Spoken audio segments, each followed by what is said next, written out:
ஏன்னா 27% இவங்கள்ட்ட அதிமுகவையும் 26% திமுக இருக்கும் பொழுது அந்த வாக்கை நீங்க பெறதுக்கு வாய்ப்பே கிடையாது. அந்த 27, 24 3% தொக்கி நிற்கிறீங்களா? இந்த 3% பெறதுதான் கூட்டணி வைக்கிறாங்க.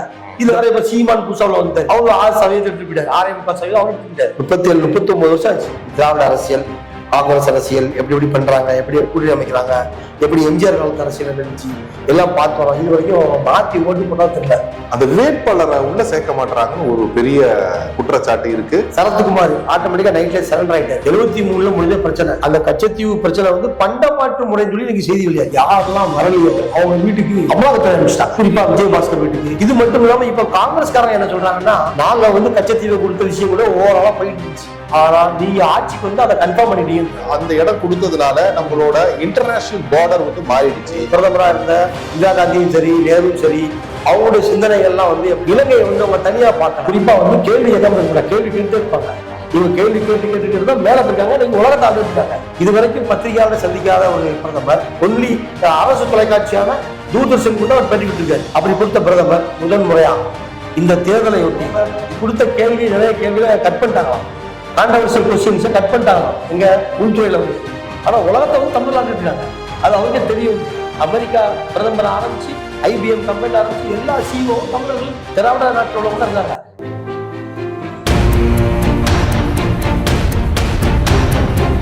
வணக்கம். உங்களுக்கு பேங்க்கில் வேலை செய்ய கனவு இருக்கா? உங்களோட கிராஜுவேஷன் 50% மேல இருக்கா? உங்களுடைய வயசு 26க்கு மிகாமல் இருக்கா? உங்களோட கனவை நினைவாக்க IPB சென்னையில ஜாயின் பண்ணுங்க. பிரைவேட் பேங்க்ஸ்ல வேலையில சேருங்க. மேலும் விவரங்களுக்கு கீழே உள்ள இணையதளத்தை அணுகவும். The நியூஸ் டுடே இந்தியா நேயர்களுக்கு வணக்கம். இன்றைய சிறப்பு விருந்தினர் திரு மூத்த பத்திரிகையாளர் திரு எம்ஜிஆர் அவர்கள். வணக்கம் ஐயா. வணக்கம் சார். எங்க சேனலுக்கு வந்ததுக்கு நன்றி. ஐயா, நானும் உங்களுடைய தொலைக்காட்சிக்கு வந்து பெற்றளிப்பதற்கான வாய்ப்பு வழங்கியதற்கு நன்றி தெரிவித்து நமது விவாதத்தை தொடங்குவோம் ஐயா. இன்னைக்கு சில கேள்விகள் எனக்கு இருக்கு. ஒரு தொகுதிக்கும் போனா தொகுதி மக்கள் வந்து அந்த வேட்பாளரை உள்ள சேர்க்க மாட்டாங்கன்னு ஒரு பெரிய குற்றச்சாட்டு இருக்கு. எல்லா கட்சிக்கும் இருக்கு, இந்த கட்சிக்கு அந்த கட்சிக்குன்னு நான் சொல்ல விரும்பல, எல்லா கட்சிக்கும் அது இருக்கு. அது என்ன காரணம்? முக்கியமான காரணம் வந்து பழைய மாதிரி இல்ல. மக்கள் வந்து பேப்பர் படிக்கணும் படிக்கலையோ, அதெல்லாம் பேப்பர் படிச்சுக்கிட்டு தான், பேப்பர்ல போறதை பார்த்துக்கிட்டு நம்பிவான். பேப்பர்ல இப்போ வந்து போன்ல எல்லாம் வந்துருது ஐயா. போன்ல, செல்போன்ல எல்லாம் வாட்ஸ்அப் குழுக்கள்ல இவர் வேட்பாளர் இப்படி அது இதுன்னு எல்லாமே வந்துருது. வேட்பாளர் அறிவிப்பு வெளியிட்ட உடனே முதல்ல பத்திரிகையில வராது, முதல்ல வாட்ஸ்அப்ல தான் ஃபர்ஸ்ட் வருது. இதெல்லாம் பப்ளிக் பைக்கு போய் சேர்ந்துருது. அவன் பையெல்லாம் செல்போன் வச்சுக்கான், பையில உள்ள செல்போன்ல எல்லாம் போய் சேர்ந்துருது. எடுத்து பஸ்ல போய்கிட்டு இருக்கும்போது பார்க்கலாம், எல்லாம் பார்த்து முடிச்சிடறான். இவன் என்ன நினைக்கிறான்? இப்பதான் மக்கள் என்ன பண்றான், முந்தி வந்து கல்வி கொடுத்து போய் படிச்சுதான் மக்கள் வந்து அறிவுப்பட்டா நினைச்சுக்கிட்டு இருக்கோம்.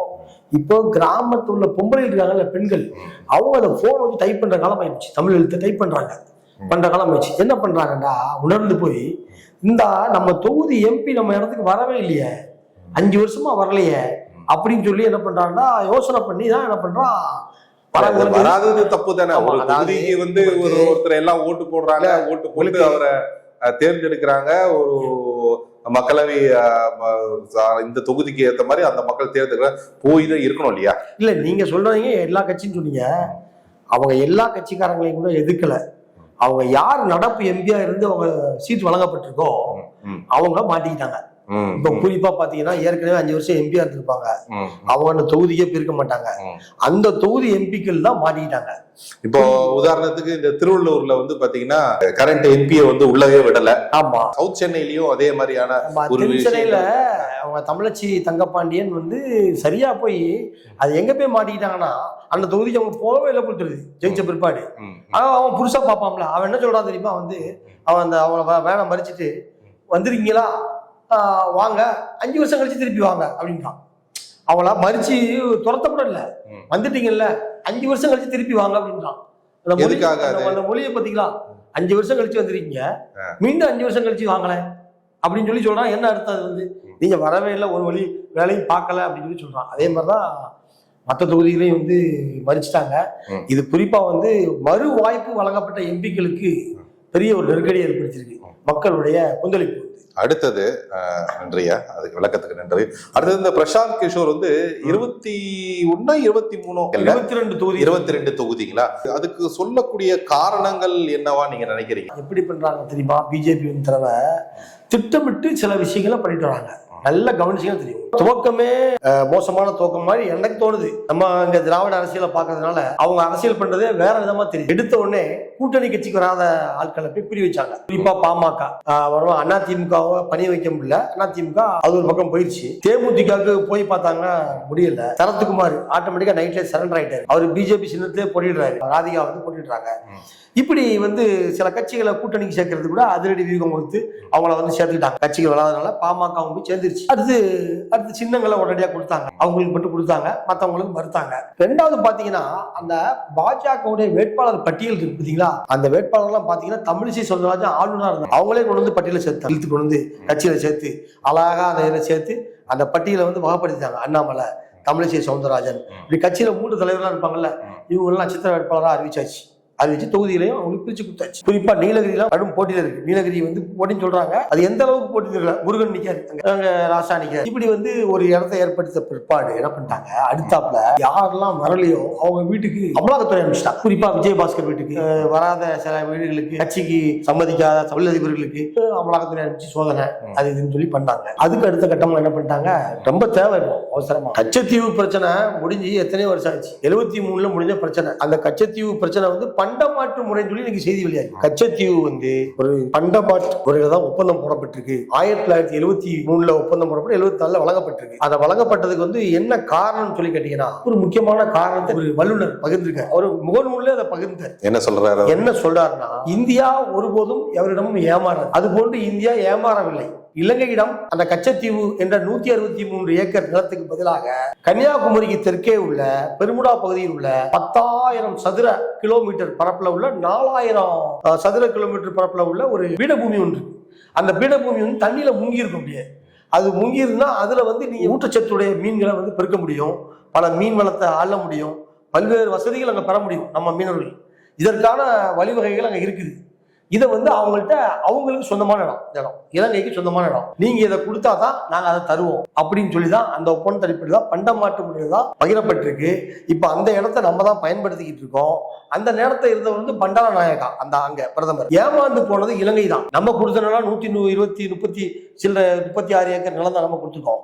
அங்க பெற்ற நிலம் வந்து 4,000 சதுர அடி கிலோமீட்டர் நிலத்தை, அது இடம் வந்து 10,000 சதுர கிலோமீட்டர் பரப்புடையது மொத்தமே வந்து. அதுல 4,000 சதுர கிலோமீட்டர் இடத்துல தான் வந்து இந்த மீன் வளங்கள்லாம் கிடைக்குது. இதை வந்து நம்ம கைப்பற்றிருக்கோம். அதனால இது வந்து நமக்கு வந்து இழப்பீடுலாம் கிடையாது. அவங்க தான் நம்மள்ட்ட இது பண்ணிருக்காங்கன்னு சொல்லி ஒருத்தர் ஒரு புவியியல் வல்லுநர் இந்திரா காந்தி இருக்கும்போது பகிர்ந்திருக்காரு. இந்திரா காந்தி இருக்கும்போது நேரு இருக்கும்போது நடந்த விஷயத்தை பகிர்ந்திருக்காரு. இது மட்டும் இல்லாம இப்ப காங்கிரஸ்காரங்க என்ன சொல்றாங்கன்னா, நாங்க வந்து கச்சத்தீவை கொடுத்த விஷயம் கூட ஓவராலா போயிட்டு இருக்கு, ஆனா நீங்க ஆட்சிக்கு வந்து அதை கன்ஃபார்ம் பண்ணிட்டீங்கன்றாங்க. நீங்க பாஜக ஆட்சிக்கு வந்த பிற்பாடுதான் அது முழுமையா தாரை வார்க்கப்பட்டிருக்கு. இல்ல அதனால வந்து நமக்கு வந்து பாதகம் இருக்குதானா இல்லன்னு சொல்ல வரல. அது எந்த அளவுக்கு பாதக செயல், இதாவது அந்த இடம் கொடுத்ததுனால நம்மளோட இன்டர்நேஷனல் பார்டர் வந்து மாறிடுச்சு.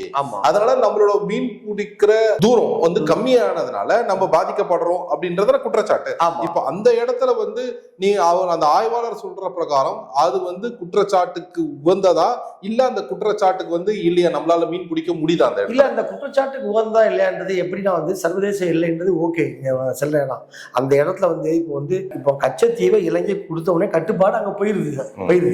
அப்ப அவங்களுடைய ராணுவம் அங்க வந்து அந்த இடம் கொடுத்ததுனால அங்க இருந்து சில கிலோமீட்டர் வரைக்கும் அவங்களோட பார்டரா வந்துருதுல, கடல் எல்லைன்றது அவங்களோட எல்லைக்குள்ள வந்துடுது இல்லைங்களா? அப்ப முழுசா நம்ம அவங்களுக்கு கொடுத்த மாதிரி தானே வந்து அவங்க கட்டுப்பாட்டுல இருக்கிற அந்த தீவு மட்டுமே நீங்க சொல்ல முடியாது. அந்த தீவுல இருந்து சுத்தி இருக்கிற நிலப்பரப்பு, அதாவது கடல் தூரம் வந்து அவங்களோட கட்டுப்பாட்டுக்குள்ள வந்துரும். அப்ப அந்த கட்டுப்பாட்டுக்குள்ள வரும்போது நம்மளோட மீனவர்கள் அந்த கட்டுப்பாட்டு எல்லைக்குள்ள, அதாவது இன்டர்நேஷனல் கோஸ்டல் இதுக்குள்ள போகும்போது கண்டிப்பா அது வந்து அவங்களோட எல்லைக்கு போற மாதிரி தான். அதுதானே இன்னைக்கு நம்ம பெரிய பாதிப்பு. பிரச்சனையே அதான், நம்ம கொடுத்ததுனால தானே அது ஏற்படுது அப்படின்னு தான் இவங்க சொல்றாங்க. ஆனா அதே நேரத்தை அந்த பெருமுடால பெற்ற அந்த இடத்தை பத்தி யாரும் போய் பேசுறதே கிடையாது. இல்ல அதனால பெரிய பாதிப்பு அந்த பக்கம். இப்போ அந்த 4,000 சதுரடி நீங்க சொல்ற இடம், அந்த இடத்துல வந்து அந்த 4,000 சதுரடி மட்டும்தான் பிரச்சனையா இருக்கும். ஆனா இங்க கச்சத்தீவு கொடுத்ததுனால அந்த கச்சத்தீவோட ஒட்டு மொத்த அந்த கோஸ்டல் ஏரியாவே நம்ம கிட்ட போக முடியாத. கோஸ்டல் ஏரியா மீன்ஸ் வந்து உங்களுக்கு வந்து அந்த ஏரியால நமக்கு சில நிபந்தனைகள்லாம் விதிச்சிருக்காங்க. அங்க நடைபெறக்கூடிய திருவிழாக்கு நம்ம போக முடியும். அதுவும் இல்லாம அது வந்து இன்னைக்கோ ஒரு நாள், அதாவது அந்த கோயில் திருவிழா அன்னைக்கு போறோம்ன்றது வந்து அது ஒரு ஸ்பெஷல் பர்மிஷன். நம்ம எதுக்கு வந்து நம்ம கிட்ட இருக்க வீட இன்னொரு ஆளுக்கு கொடுத்துட்டு அப்புறம் ஸ்பெஷல் பர்மிஷன் அந்த வீட்டுக்கு ஆனா இவங்க அப்படின்ற மாதிரி தானே அந்த நேரத்துல காங்கிரஸ் பிரதமரா இருந்த இந்திரா காந்தியும் சரி, நேருவும் சரி, அவங்களுடைய சிந்தனைகள்லாம் வந்து எப்படின்னா வந்து இலங்கையை வந்து அவங்க தனியா பார்க்கல. அந்த நேரத்துல இலங்கையை தனியா பார்க்கல. இலங்கையை நம்மளோட ஒரு சேர்ந்த நாடு மாதிரி, நேச நாடு மாதிரி பார்த்து தான் அவங்க பண்டமாற்று முறை ஒப்பந்தத்தை போட்டிருக்காங்க. இப்ப நாளடைவில் வந்து இந்த பிரச்சனைகள்லாம் முடிஞ்சாச்சு. அதை எவ்வளோ பாஜக ஆட்சிக்கு வந்து 10 வருஷம் ஆச்சு. இவர் அண்ணாமலை இப்போ வந்துட்டு அதை போய் அந்த ஆர்டிஐல எடுத்தனா அதை வந்து எல்லாத்தையும் காமிக்கிறேன்றது அதை எல்லாரும் வந்து இப்போ வந்து நகைப்புக்குரிய விஷயமாக்கிட்டாங்க. ஏன்னா ஆர்டிஐல எடுத்த அரசு விஷயங்களை வெளியே காமிக்கக்கூடாதுன்னு சொல்லி ஒரு ரூல்ஸே இருக்கான். ஆனால் இவர் அதை மீறி காமிச்சிருக்காரு. அந்த தகவலை வந்து அந்த தகவலை காமிச்சா தப்புன்னு சொல்லி சொல்றாங்க. இந்த இப்படி இருக்கும் பொழுது எவ்வளோ பிரச்சனைகள் இருக்கு. அதை விட்டுட்டு இவர் கச்சத்தீவு பிரச்சனை எதுக்கு எடுத்து வந்தார் சொல்லி அந்த பிரச்சனை நடக்குது. இப்ப கச்சத்தீவு பிரச்சனை எல்லாம் முடிச்ச பிற்பாடு இந்த பிரச்சனை வந்ததுக்கு காரணமே அந்த எலக்ட்ரோல் பாண்ட் இருக்கு இல்லையா, எலக்ட்ரோல் பாண்டை மறைக்கத்தான் அதை தேர்தலில் ஈடுபட்டுன்னு சொல்லி தான் இதை கொண்டு வந்து தான் சொல்றாங்க. எலக்ட்ரோல் பாண்டு மேட்டர் வந்து தேர்தல் பத்திர ஊழல் மேட்டர் வந்து மக்களுக்கு போயிடும், அதை மறைக்கிறதுக்கு ஒரு பிரச்சனை தேவை, அதனால கச்சத்தீவு பிரச்சனை எடுத்து கொண்டு வந்திருக்காங்கன்னு சொல்லி இப்போ அரசியல் நிபுணர்கள்லாம் சொல்றாங்க. நம்ம அதையும் விட்டு வைக்க முடியாது, அதையும் நம்ம கருத்தை எடுத்துக்கணும். இதெல்லாம் மீறி 4 முறை வந்து பிரதமர் வந்து 4 முறை 5 முறை தமிழ்நாட்டுக்கு வந்துட்டு இருக்காரு. அந்த 5 முறை வந்துட்டு போனதெல்லாம் வச்சுக்கிட்டு அடுத்து முக்கிய ஊடகம் ஒன்றில் பேட்டி கொடுத்துருக்காரு. இதுவரைக்கும் பத்திரிகையாளரை சந்திக்காத ஒரு பிரதமர், இதுவரைக்கும் எந்த பத்திரிகையாளர் சந்திப்பு ஏற்படுத்தாத பிரதமர், ஒன்லி அரசு தொலைக்காட்சியான தூர்தர்ஷன் மட்டும் அவர் பேட்டி கொடுத்துருக்காரு. அப்படி கொடுத்த பிரதமர் முதல் முறையா இந்த தேர்தலை ஒட்டி, இதுக்கு முன்னாடிலாம் அவர் பேட்டி தரவே இல்லை, 10 ஆண்டுகள் ஆயாச்சு, முதன் முறையா இந்த தேர்தலை ஒட்டி ஒரு முக்கியமான ஊடகத்துக்கு ஒரு சிறப்பு பேட்டி கொடுத்துருக்காரு. அந்த பேட்டிலையும் கூட அவங்க கொடுத்த கேள்வி, நிறைய கேள்வியில கட் பண்ணிட்டாங்களாம், கான்ட்ரவர்சியல் கொஸ்டின்ஸை கட் பண்ணிட்டாங்களாம் எங்க உள்துறையில வந்து. அப்போ இந்த பேட்டி வந்து அவர் கொடுத்ததனுடைய நோக்கம் என்ன, இந்த பேட்டி ஏன் இப்ப தரணும், இதெல்லாம் வந்து வினா எழுப்பப்படுது. தமிழர்கள் வந்து வினா எழுப்புறதுல கெட்டிக்கிறாங்க. இவங்க வந்து எதெல்லாம் கேள்வி கேட்டே இருப்பாங்க. தமிழ்நாட்டில் உள்ளவங்க, திராவிட நாடுகளில் உள்ள ஆந்திரா, கர்நாடகா, தெலுங்கானா, மலையாளி, கேரளாவில் உள்ளவங்க, 4 இந்த தென்னாட்டில் உள்ளவங்களுமே அதிகமாக படித்தவங்க. குறிப்பாக வந்து கேள்வி கேட்காம இருக்க, கேள்வி கேட்டுட்டே இருப்பாங்க. இவங்க கேள்வி கேட்டு தான் மேலே போயிருக்காங்க. நீங்கள் உலகத்தை ஆண்டுகிட்டு இருக்காங்க. இங்கே இந்தியாவை தான் பிரதமர் ஆண்டுகிட்டு இருக்காரு, ஆனால் உலகத்தை வந்து தமிழ் ஆண்டுகிட்டு இருக்காங்க. அது அவருக்கே தெரியும். வந்து அமெரிக்கா பிரதமர் ஆரம்பிச்சு, IBM கம்பெனி ஆரம்பிச்சு எல்லா சிஓவும் தமிழர்கள், திராவிட நாட்டில் உள்ளவங்க தான் இருக்காங்க, திராவிட மாநிலங்களில் உள்ளவங்க தான் வாழ்ந்துட்டு இருக்காங்க. அப்படி இருக்கும் பொழுது இவர் இப்போ இந்த தேர்தலை முன்னிட்டு வந்து இங்க வந்து பேட்டி கொடுத்தது, எடுத்து அவங்க அதை ஒளிபரப்புனது, இதெல்லாம் பார்க்கக்கூடிய மக்கள் வந்து இப்ப வினா எழுப்புறது எப்படின்னா, பிரதமர் இவ்வளவு நாள் பேட்டி கொடுத்ததே இல்லையே, திடீர்னு பேட்டி தரார, ஐயா ஒரு முக்கியமான பேட்டி அப்படின்னு தான் நினைக்கிறாங்களே தவிர, அவர் பேட்டியை வந்து அவங்க அமிக்கபுள் பேட்டி மாதிரி, சந்திப்பு மாதிரி தான் இருக்கு. அதுல கான்ட்ரவர்சியல் கொஸ்டின்ஸ் கிடையாது, ஒரு நல திட்டங்கள் கிடையாது, தமிழர்களுக்கு அதை பண்ணுவோம் இதை பண்ணுவோம் அப்படிலாம் ஒண்ணுமே இல்லை. சந்திப்பு, மீட் த பிரஸ், ஒளிபரப்பு முடிஞ்சு போச்சு, இதை பாக்குறாங்க. இது கூட வந்து இது வரைக்கும் அவர் சந்திச்சதுனால வினா எழுப்பப்படுது பிரதமர். இதெல்லாம் கடந்து இப்போ வந்து அவங்களுடைய தேர்தல் வியூக வல்லுநர் இருக்கார் இல்லையா, அவர் இந்த அறிவிப்பை வெளியிட்டதுனால, பிரசாந்த் கிஷோர், ஆமா,